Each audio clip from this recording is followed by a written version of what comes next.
revue de presse.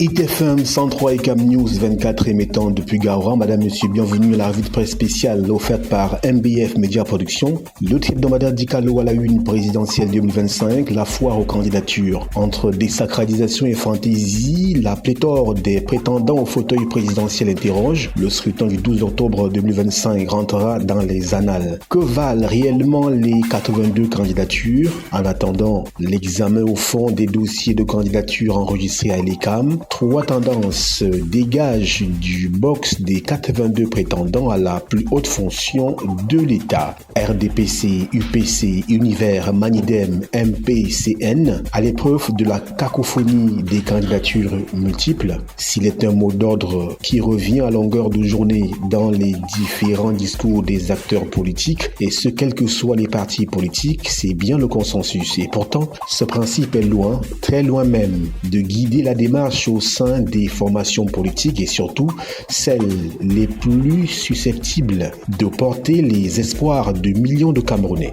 Manœuvre politique, y aura-t-il un plan anti-Kamto et Cabral? Grosse interrogation. Maurice Kamto et Cabral Libye sont victimes des persécutions de nature à compromettre leur course pour le palais d'Etoudi. Préparatifs des élections, Paul Biya bouge la préfectorale. Nomination et mutation des préfets, sous-préfets et désignation d'un chef de secrétariat des services du gouverneur. Des signes qui renseignent bien que les préparatifs des élections sont lancés. Rappel des troupes, le Rassemblement démocratique du peuple camerounais RDPC se déploie dans le Fundji. Processus électoral, les musulmans prient pour la paix. Le Conseil des imams et dignitaires musulmans a donné un point de presse ce mardi 22 juillet 2025 à Yaoundé pour annoncer une méga conférence à l'effet de prier pour la paix au Cameroun, c'est-à-dire dans les colonnes du hebdomadaire Dicalo. Présidentielle 2025, on en reparle pour une presse plus responsable. C'est le leitmotiv de plusieurs organes socio-professionnels, de plusieurs organisations socio-professionnelles du secteur des médias au Cameroun. Germain Socrate, je cite la presse, c'est un instrument de promotion de la démocratie. Fin de citation. Les réfugiés rwandais, quand la fin du statut devient une nouvelle condamnation, l'Association internationale pour la paix et le développement en Afrique a porté un plaidoyer à l'endroit des Nations Unies, du HCR, des autorités camerounaises et de l'opinion politique, et des autorités camerounaises et de l'opinion publique internationale pour dénoncer le statut des réfugiés rwandais qui est de plus en plus difficile. Les doléances des réfugiés rwandais sont donc à lire dans les colonnes du hebdomadaire Dicalo. Réfugiés, réaction, nous implorons la prise des mesures immédiates. Fin de citation.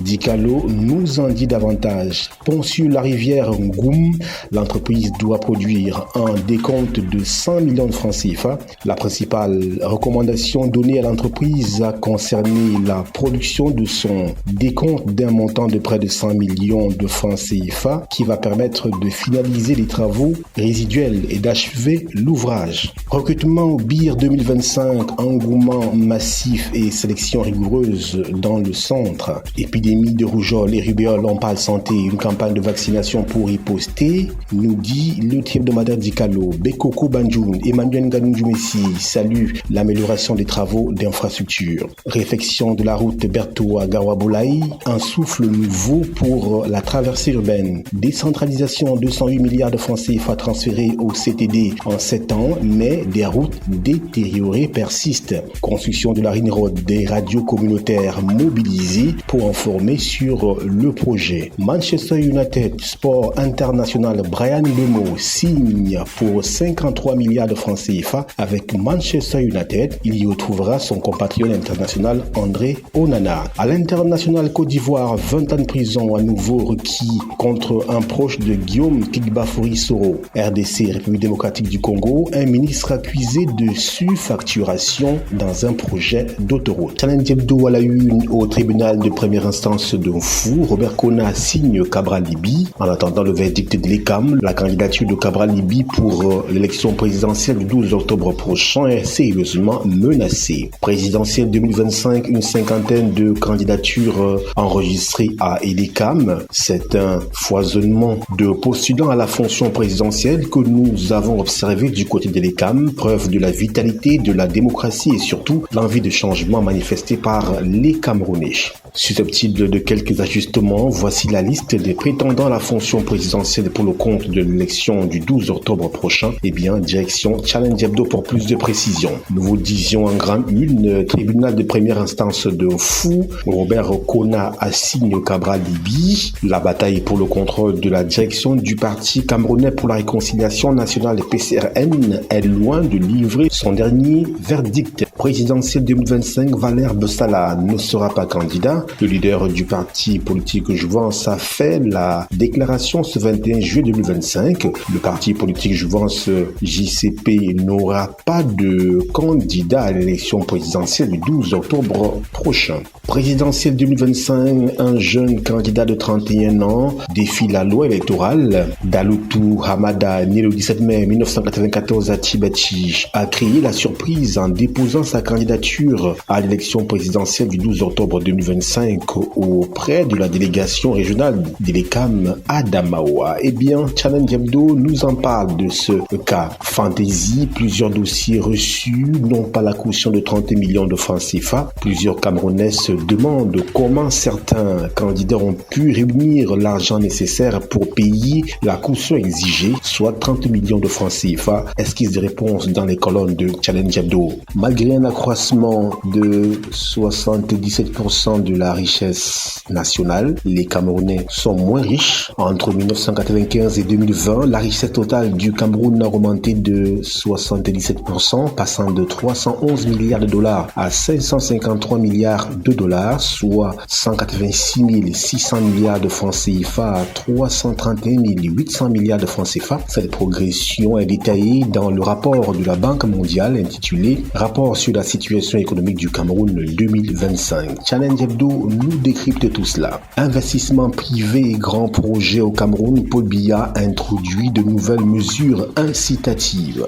Commerce extérieur, 11 milliards de francs CFA pour importer le maïs en 2024. En prélude au congrès de l'AAEA, le Palais des Congrès et Kamwata signent un partenariat stratégique dont les tenants sont à lire dans les colonnes de Challenge Hebdo. Cacao Café, le Cameroun est prêt à répondre aux nouvelles exigences de l'Union européenne en la matière. Intelligence artificielle. Le Cameroun renforce sa stratégie nationale avec Scène Digital. Fiscalité locale, l'État redoute des pertes de 150 milliards de francs CFA. L'instauration au cours de 2024 de la loi portant fiscalité locale au Cameroun devrait procurer d'importantes recettes supplémentaires aux collectivités territoriales décentralisées, communes et régions, au détriment du trésor public. Selon les données révélées par le ministère des Finances dans le document de programmation économique et budgétaire à moyen terme 2026-2028, les pertes projetées pour les caisses de l'État central sont estimées à 150 milliards de francs CFA en 2027 et 2028.